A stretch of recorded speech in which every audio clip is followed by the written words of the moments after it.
የምናደርገውን እያንዳንዱን ነገር ማን ያያል? ተደብቀን የምንሰራውንም እግዚአብሔር ያያል። በግልጽ የምንሰራውንም እግዚአብሔር ያያል። በቤታችን ውስጥ የምናደርገውንም እግዚአብሔር ያያል። በስራ ቦታችን የምናደርገውንም እግዚአብሔር ያያል። በተቀደሰው ቤተ መቅደስ ፊት ቆመን የምናደርገውንም ማን ያያል? ሰውነት እግዚአብሔር ያያል ብሎ ማሰብ። በእያንዳንዱ እንቅስቃሴያችን ውስጥ ማን ከእኛ ጋር ነው? እግዚአብሔር ከእኛ ጋር ነው። እግዚአብሔር የሚያሳስብ ስራ መስራት ያስፈልጋል። እግዚአብሔር እየተመለከተ ሰውን እንኳን ያፈራል እንኳን እግዚአብሔር። እነዚህ ሰዎች ሰውንም አላፈሩም፣ እግዚአብሔርንም አልፈሩም። ይህን ሁለተኛ ኃጢአት ሰሩ። አሁን እግዚአብሔር ዝም ነው። እግዚአብሔር ትዕግስቱ እንዴት ብዙ ነው! መሐሪ ወመሰሳይ ለእግዚአብሔር መሐሪ ይቅር ባይ ታጋሽ። ቅዱስ ያሬድ ስለ እግዚአብሔር ቸርነት ሲናገር ወመኑ መሐሪ ዘከማሚ መግለጫ የሌለው አለ። እንዳንተ ያለ ይቅር ባይ ማን ነው? ማንም የለም እንደ እግዚአብሔር። አይቶ እንዳላየ ሰምቶ እንዳልሰማ እየታገሰ ከነበደላችን እየጨመረ ጊዜ እየሰጠ በቤተ መቅደሱ እያቆመ ቃሉን እያሰማ ወደ ራሳችን እንድንመለስ ሁልጊዜ ይመክር። እንዲህ አይነት አባት ማን አለ? በተቀደሰው ቤተ መቅደስ ቁመው እነዚህ ሰዎች እንዲህ ሲሰሩ እግዚአብሔር ማለት እንዲመለሱ። ሶስተኛውና የመጨረሻው በደል እጅግ አሰቃቂ እንኳን ለመስራት ለማሰብ የሚከብድ ነው። በታቦተ ጽዮን ፊት ለአገልግሎት የሚመጡ ወጣቶች ሴቶች አፍኒና ፊናስ አስነው ከእነሱ ጋር ተስፋት ወርዶ ለአገልግሎት የሚመጡትን ከእግዚአብሔር ጋር ለመታረቅ የሚመጡትን በደላቸው ይሰረይላቸው እግዚአብሔር ይቅር እንዲላቸው የሚመጡትን ሌላ በደል ሌላ ኃጢአት እንዲጨምሩ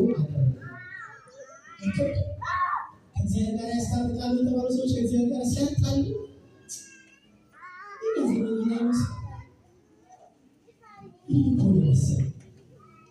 በእግዚአብሔር ፊት ለአገልግሎት የመጡትን ሰዎች አለቀሱ። በእግዚአብሔር ፊት የሚያደርጉትን ነገር ኤሊ ሰማ። ሶስቱን ኃጢአቶች ኤሊ ሰማ። ልጆች ሰው ከሰው ጋር ቢጣላ በእግዚአብሔር ስም ያስታርቁታል። ስለ እግዚአብሔር ልጅ ትክክል አይደለም ብለው ስለ እግዚአብሔር ጠርተው ያስታርቁታል። ሰው ከራሱ ከእግዚአብሔር ጋር ቢጣላ በማን ስም ያስታርቁታል? ልጆች ትክክል አላደረጋችሁም፣ ጥሩ አልሰራችሁም፣ ራሳችሁን እዩ፣ ራሳችሁን አስተካክሉ ብሎ መከራቸው። ከምክር ያለፈ ጀግና አልመሰለም።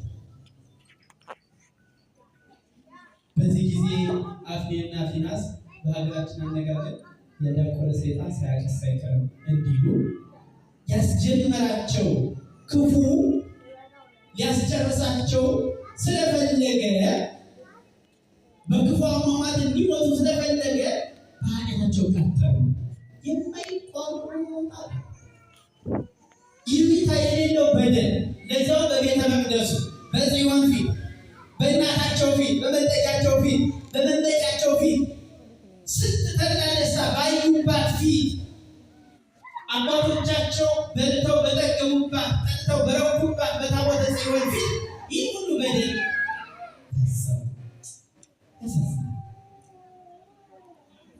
እግዚአብሔር በዚህ ጊዜ ይላል ያከበሩኝን አከብራለሁ። ሲተናገሩ ያከበሩኝን የናቁኝን ይናቃሉ። ያከበሩኝን አከብራለሁ፣ የናቁኝን ይናቃሉ ብሎ በሳሙኤል አማካኝነት ተናገረ። ምስጢር ከአፍኒና ከፊናስ ከኤሊ ተደበቀ። እግዚአብሔር ተዋቸው። እነሱ እግዚአብሔርን ስለተው እግዚአብሔር እነሱ ተዋቸው። እግዚአብሔር ቅዱስ ነው። በባህሪው በተቀደሰ ማንነት ውስጥ ነው የሚያድረው። በረከሰ ቤት አያድርም። ስለዚህ ራሳቸው መቀደስ ስላልቻሉ ለንስሐ ራሳቸው ማዘጋጀት ስላልቻሉ እግዚአብሔር ተዋቸው። አገልጋዮች ተብሎ አስታራቂዎች ተብሎ እግዚአብሔር ተዋቸው ምክንያት የሆኑ ሰዎች እና በዚህ ጊዜ እግዚአብሔር ሳሙኤልን ጠራና አነጋገረው። ባጭሩ ሳሙኤልን ጠራና በእስራኤልና በሕዝቦቹ ላይ መከራ እንደሚመጣ አፍኒና ፊናስ ከታቦተ ጽዮን ጋር አብረው እንደሚማረኩ እግዚአብሔር ጆሮቹን የሚያደርግ ዜና በወገኖቹ ላይ እንደሚያመጣ ለትንሹ ብላቴና ለሳሙኤል ነገረው። በዚያ ዘመን ቤተ መቅደሱን በንጽሕና ያገለግል የነበረው ሳሙኤል በጣም ትንሽ ብላቴና ነበረ። በስለት የተገኘ ያህላል ገና ልጅ ነው እኮ። ትልልቆቹ እግዚአብሔርን ሲረሱ ትንሹ እግዚአብሔርን ማስታወስ ይገርማል። ከእነዚህ ድንጋዮች ለአብርሃም እግዚአብሔር ልጆች አድርጎ ሊያስነሳለት አመስጋኞች አድርጎ ሊያስነሳ ይችላል። እኛም አመስገን ካልቻልን መገዛት ካልቻልን ፍጥረታት ሁሉ ለእሱ ይገዛሉ። የበላሉ እያናገረ የቤትያውያን ድንጋዮች እንዲመሰክሩ ያደረገ እግዚአብሔር ይችላልና ሁሉንም ሳሙኤል ብላቴናው እግዚአብሔር መስማት ጀመረ። እግዚአብሔርን የሚሰሙ በእግዚአብሔር የሚሰሙ እንዲህ አይነት ደጋግ ሰዎች እግዚአብሔር ያብዛል። እንዲህ አይነት ሰዎች ባይኖሩ ባለው በእኛ ትውልድ በምናየው በምንሰማው ኃጢአት እንደ ኖህ ዘመን አንጠፋም ነበር። እግዚአብሔር ቃል ኪዳኑ ባይጠብቀን አንዳንድ እኛም ማናቃቸው እግዚአብሔር ግን በኪነ ጥበቡ የሚያውቃቸው ቅዱሳን ባይኖሩና ስለነሱ ጸሎት ብሎ እግዚአብሔር ቸርነቱን በእኛ ላይ ባያደርግ ኖሮ የምንጠፋበትን እንደ አፍሬና እንደ ፊናስ የመሰለ ሁላችንም እኮ ተካክለን የበደልንበት ጊዜና ዘመን ነው እኮ ተመሳሳይ ታሪክ እኮ በዚህ በቅዱስ መጽሐፍ የተመዘገበው ይህ እውነት በእኛም ዘመን ዛሬ ድረስ እየሆነ ያለ ከዚህ በኋላ እግዚአብሔር መቅሰፍት አለ። ቅዱስ ጳውሎስ የኃጢአት ደሞዝ ሞት ነው ይላል ሮሜ 6:23 የኃጢአት ደሞዝ ሰው ኃጢአት ሰርቶ አልጠየቅ ካለ ቅጣቱ የከፋ ነው። ቅጣቱ የሞት ሞት ነው የሚሆነው። እግዚአብሔር ሞት አመጣ በእስራኤል ላይ ጦርነት አመጣባቸው። ጎረቤቶቻቸው ፍልስጤማውያን በእነሱ ላይ እንዲነሱ እግዚአብሔር አደረገ። ጦርነት ገጠሙ። ግን ያደርጉ የነበሩ አባቶቻችን በዚህ ጊዜ ግን እግዚአብሔር ስለተቀየማቸው ተደረጉ፣ ተሸነፉ። አሸናፊ የሆነው እግዚአብሔር ጋር ሲጣበቁ ሁልጊዜም አሸናፊዎች ነበሩ። በሄዱበት ሁሉ እነሱን የሚያሸንፍ ማንም ኃይል አልነበረም። አሁን ግን አሸናፊው እግዚአብሔር ስለተው ተሸናፊዎች ነው። ይመናል በሕይወታችን በየትኛውም መስመር አሸናፊዎች መሆን የምንችለው በስራ ዓለም በሕይወታችን በማንኛውም ቦታ ወረዳችን ማሸነፍ የምንችለው ከአሸናፊው ከእግዚአብሔር ጋር ስለሆነ ብቻ። ምንም አቅም የለም። የኛ አቅማችን፣ የኛ ኃይላችን፣ የኛ ጉልበታችን እግዚአብሔር ነው። ይህን ማመን በዚህ መኖር ያስፈልጋል። ይሆናል እንዲህ ካልሆነ አስቸጋሪ የአባቶቻችን አሁን የሚተረከው ታሪክ በኛ የሚከሰት ነው የሚሆነው ማለት ነው። እና እስራኤላውያን ድል ተደርገው የሚያውቁ ወገኖች በአንድ ቀን 4000 ሕዝብ አለቀባቸው። በጣም ተማረሩ፣ አለቀሱ፣ አዘኑ። ለምን እግዚአብሔር አሳልፎ ሰጠ? ለምን እግዚአብሔር ተወና? እነሱ እኮ ናቸው እግዚአብሔር የተወት። ኢሳይያስ በ59ኛ ምዕራፉ ቁጥር 1 ጀምሮ ጆሮን የሰማ እግዚአብሔር አያይንምን? አይሰማምን? ዓይን የፈጠረ እግዚአብሔርስ አያይንምን? ነገር ግን በእናንተና በእግዚአብሔር መካከል እንዳትገናኙ ኃጢአታችሁ እንደ መጋረጃ ሆኗል ይላል ኢሳይያስ። እንጸልያለን፣ እንጾማለን፣ እንደማለት እግዚአብሔር ለምን አይሰማንም ብለው ሲያማረሩ እንዲህ አላቸው። እግዚአብሔር እኮ ይሰማል። ጆሮን የፈጠረ እግዚአብሔር አይሰማም ይመስላችኋል? እናንተ ልታዩ ያደረገ እግዚአብሔር የማያይ ይመስላችኋል? የሚታይ መልካምነት ከእናንተ ዘንድ ስለጠፋ እኮ ነው። እንደገሰጻቸው እናስተውላለን። በዚህ ጊዜ በወገኖቻችን ሕይወት ውስጥ እግዚአብሔር የሚከብርበት ነገር አለ። ሁሉም ተካክለው እግዚአብሔር በደል አስቀየሙት እና 4000 ሕዝብ ተቀጣ። በቤተ መቅደሱ ርኩሰት አማካኝነት ተቀሰፉ፣ ሞቱ። ሕፃናት ያለ ዕድሜያቸው ተቀጩ። አረጋውያን በመጦሪያ ጊዜያቸው በጦርነት ተቀሰፉ። ያሳዝን ታሪክ ነው። ይህ ብቻ አይደለም። በዚህ ጊዜ እንደለመዱት ታቦተ ጽዮን የእኛ ድላችን ናት፣ መመኪያችን ናት። እሷ ከእኛ ጋር ብትሆን ድል እናደርግ ነበር። ስለዚህ እሷ ትምጣልን አሉ። እግዚአብሔር በአፍ ብቻ በመጥራት ክብር የለም። አገልግሎት ከልብ ካልሆነ በቃል የሚነገር ብቻ እግዚአብሔር ውስጥንም ውጭንም ያውቃል፣ ያያል። ይፈልግበው ሊያሰግዛኝ ታውሳ እግዚአብሔር ብሉፕላንት ነው እና ታቦተ ጽዮን ልትመጣ ተደረገ። ታቦተ ጽዮን ስትመጣ ደግሞ የታቦተ ጽዮን አገልጋዮች ታቦቷን የሚሸከሙ አፍኒንና ፊናስ አብረው መጡ። በዚህ ጊዜ ዝማሬ ሆነ። በጣም ትልቅ አድርጎ ዘመሩ። ታቦቷ ስትመጣ ለታቦቷ ምስጋና ይገባልና እውነት ነው። ክርስቲያናውያን ኢሮፓውያን ተደለቁ። ያሸነፍን እኛ ባለድሎች እኛ በእኛ በኩል በእኛ ዘንድ ምስጋና ሊደረግ ሲገባ ተሸንፈው ሞተው ድል ተደርገው እነሱ የሚዘሩት ለምንድን ነው? ምክንያታቸው አላወቃችሁ። አሁን ታቦተ ጽዮን የእነሱ ኃይል መጣለች። ከዚህ በኋላ አለቀን። እሷን ይዘው ከገጠሙ ማሸነፍ አንችልም። የክርስቲያኖች ኃይላቸው እንዲህ ነው። ኃይላችን እግዚአብሔር ኃይላቸው መነገር በራሱ መንፈሳዊ ኩራት እሱ ከእግዚአብሔር ጋር ናቸው። እግዚአብሔር ከእነሱ ጋር ነው። ስለዚህ እነሱን ማሸነፍ አይቻልም። ከእነሱ ጋር ካሉት ከእኛ ጋር ያሉት ይበልጣሉ።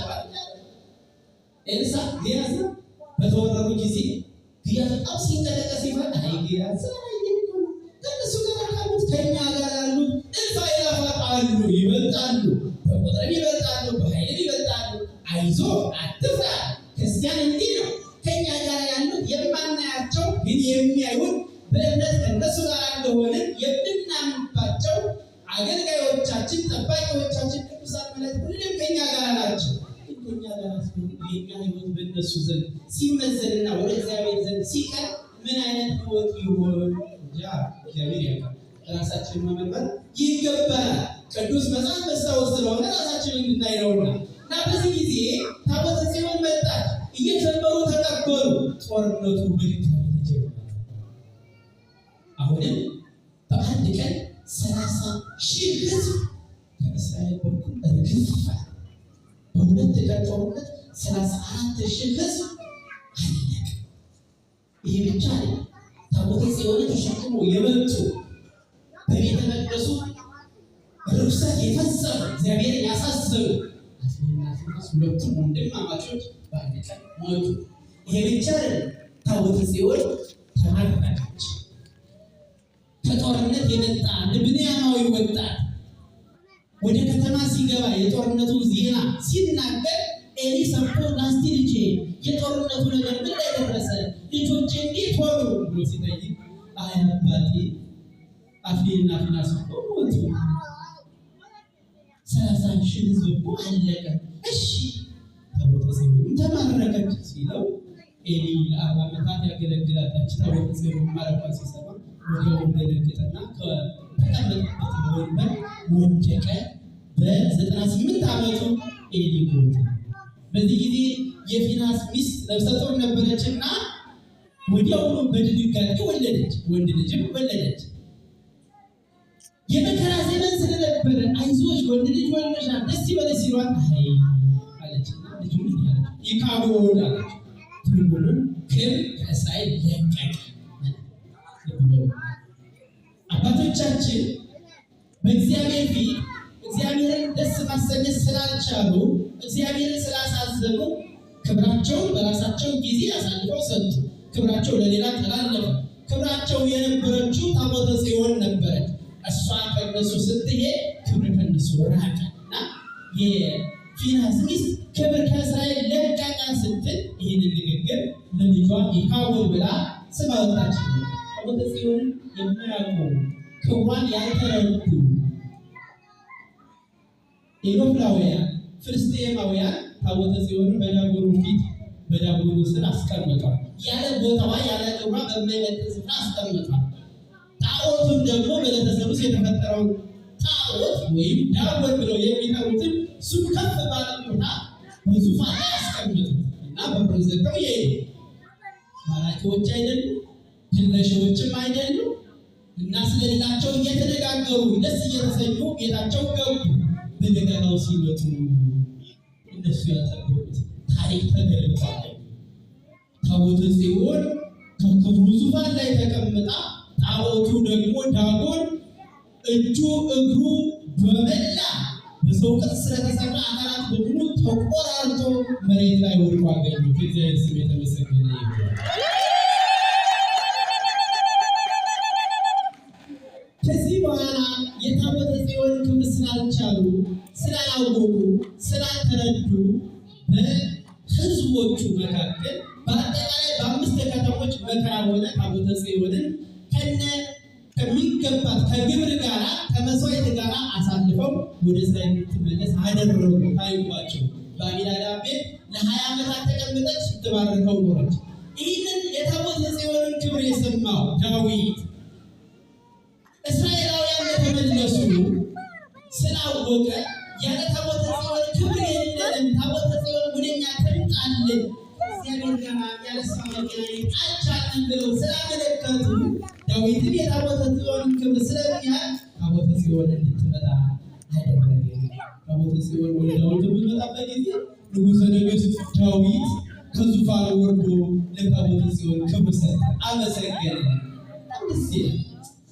በቤተ መቅደሱ ተሹመው አገልጋዮች ሆነው ታቦቷን እንዲያጥኑ መስዋዕት እንዲያቀርቡ የተመደቡት ሰዎች በትክክል ማለት ሲያቅታቸው በቤተ መንግስት የተቀመጠው ሕዝቡን ይመራል ተብሎ ስጋዊውን ምሪት የተሰጠው አካል ግን መንፈሳዊውን ስጋዊውን ጨምሮ የሚመራ በጎ ሰው እግዚአብሔርም ሲጠራው እንደ ልቤ ብሎ የጠራው ሰው ዳዊት ተገኘ። በዚያ ዘመን ይህ አይነት በዘመን ምስቅልቅል ውስጥ ክፋት በበዛበትና በነገሰበት ዘመን ውስጥ መልካም ሰው ሆኖ መገኘት ምን አይነት መታደል!